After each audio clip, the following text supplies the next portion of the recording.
In our lesson today, we're continuing our series on the Beatitudes, where we're looking at the statements that Jesus made at the beginning of the Sermon on the Mount in Matthew chapter 5, where he described the character of those who would be his disciples. He said that they are blessed, which, as we've talked about, means that they are approved by God. Well, who is it that are blessed or approved by God? Well, in this lesson today, we're going to be looking at the sixth of these Beatitudes in Matthew chapter 5 and verse 8. Jesus said in that verse, "Blessed are the pure in heart, for they shall see God." When Jesus here talks about purity, he's talking about the quality of being free from sin. Now, if we understand what the scriptures teach, we should recognize that all of us have sinned. We've all been guilty of sin. We've all fallen short of the glory of God, as Paul wrote about in Romans 3 and verse 23. However, Jesus is talking about the goal that we are to have. The reality is that we've all sinned, but our goal is that we do not sin. Our goal is that we remain pure. As he would say at the end of this chapter, that we are to be perfect as our Heavenly Father is perfect. That's what we're striving for. We're trying to follow the example of Christ, who was a perfect and sinless example for us as he lived his life here on the earth. So Jesus said, "Blessed are the pure," but he didn't just stop there. He said, "Blessed are the pure in heart." Now, this is not just about an outward appearance, that we appear to others to be pure. Yes, people should see our good works, he would say in this chapter, and we are to let our light shine, but it's more than that. It's more than just on the outside we appear to be good and right. This is about who we are on the inside. This is about following him from our very being. Blessed are the pure in heart.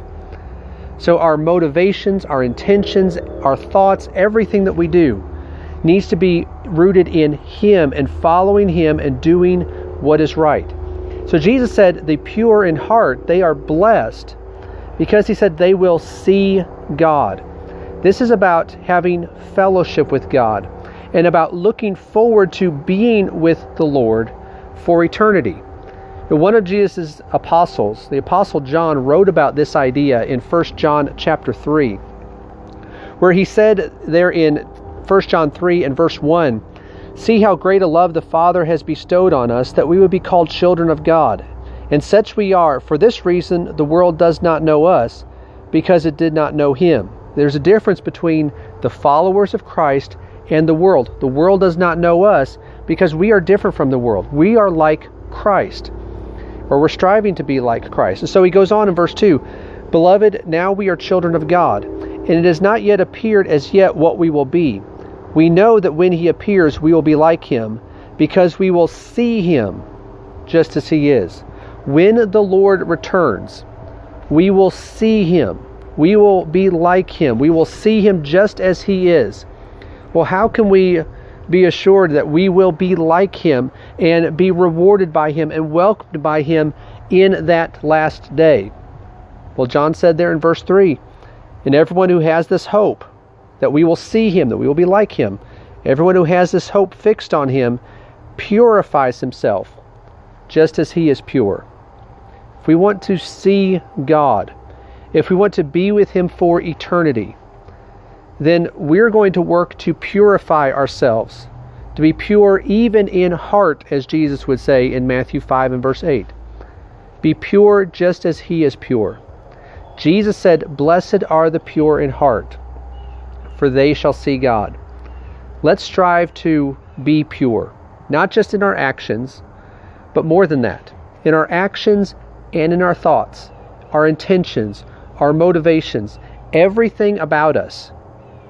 Let's strive to be pure, to put away sin, to be like Christ. And if we will do that, we can have this hope that Jesus talked about and John talked about, that we will see him. We can be with him for eternity. If we have that hope, let's strive to be like Christ. Let's purify ourselves, be pure in heart, just as he is pure.